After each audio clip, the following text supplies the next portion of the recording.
The winter meetings are right around the corner, and while free agency grabs the headlines, the trade market is where the real roster building happens. This is Coach's Tape by Baseball Authority. Let's dive into the 10 players most likely to be traded this winter. We start in Miami, with arguably the most frustrating pitcher in baseball. Edward Cabrera finally crossed the 100 inning mark in 2025 and flashed legitimate frontline starter stuff, but the red flags are still there. His injury history is long, and while he throws 97 miles per hour, his fastball shape is ordinary, leading to bad outcomes. However, his secondary stuff, slider, curveball, changeup, is all above average. With 3 years of team control left, teams like the Yankees or Orioles might gamble that they can fix his fastball usage and unlock an ace. The Marlins want premium prospects, but a deal feels very possible. Next, we have what would be the blockbuster of the winter. Ketel Marte is the best second baseman in baseball, and he's on a very reasonable contract with 5 years and $91 million remaining. So why would Arizona trade him? The buzz is that the Diamondbacks are at least listening.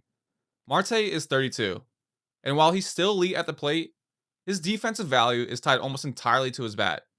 It would take a whale of a return to pry him loose, but teams believe they'll know after the winter meetings if Arizona is serious. If he moves, keep an eye on the Mariners or Giants. At number 8, we have Alec Bohm. Bohm's future in Philadelphia might depend entirely on who the Phillies sign in free agency. If they pivot to Alex Bregman, Bohm is as good as gone. He has 1 year of control left at roughly $10 million, but his numbers took a step back in 2025. More strikeouts, fewer walks, and less power. Still, he's a proven bat who hit 50 plus extra base hits in back to back seasons before last year. A team like the Mariners or Royals looking for a corner infielder could see him as a prime bounce back candidate. Next, we have Pablo Lopez. The Twins are in a fascinating spot, and they might be ready to shake up their rotation. Pablo Lopez is signed for 2 more reasonable years at $43 million total, but he struggled with forearm and shoulder issues in 2025 that limited him to just 75 innings. When healthy, he's a legitimate number 2 starter, but given the injury scares and his upcoming free agency after 2027, Minnesota might look to cash in now. The Mets and Orioles are obvious fits for a team needing rotation stability, if they trust the medicals. At number 6, Jarren Duran. Boston has an outfield logjam. With Roman Anthony arriving and Willie Abreu winning back-to-back Gold Gloves, the Red Sox might finally move Duran to get the pitching they desperately need. Duran is a chaotic force, elite bat speed, elite foot speed, and one of the best base runners in the game. While he regressed from a 7-win player in 2024 to a 4-win player in 2025, he's still a star under team control for 3 more years. Boston doesn't have to trade him, which means the asking price will be sky high. Next, we have Joe Ryan, another Twins pitcher on the block. Unlike Lopez, Ryan has been durable and effective, posting between 135 and 170 innings for 4 straight years.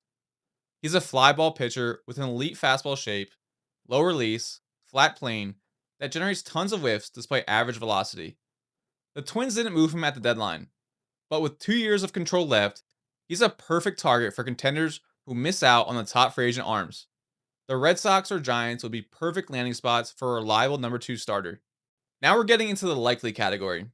The Pirates want to trade from their pitching depth to get a bat, and Mitch Keller is the most logical candidate. He's owed roughly $56 million over the next 3 seasons, which is a hefty price tag for Pittsburgh.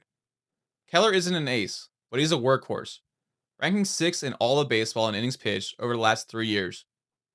For a team that needs guaranteed innings like the Rangers or the Mets, Keller is a high floor acquisition who stabilizes a rotation instantly. At 3, we have Luis Robert Jr. It finally feels like the time has come. After holding on to him for too long, the White Sox finally seem ready to move on. The problem, his value has cratered.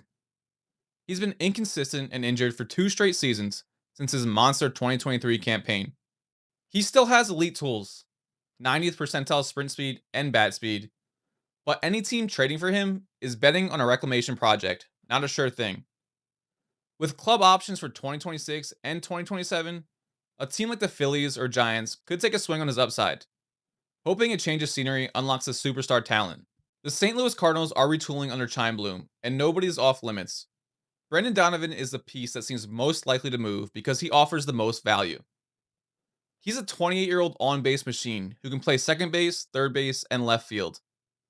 With 2 years of affordable control left, he fits basically every contender. He's not a superstar, but he's a steady 3-win player who makes any lineup deeper.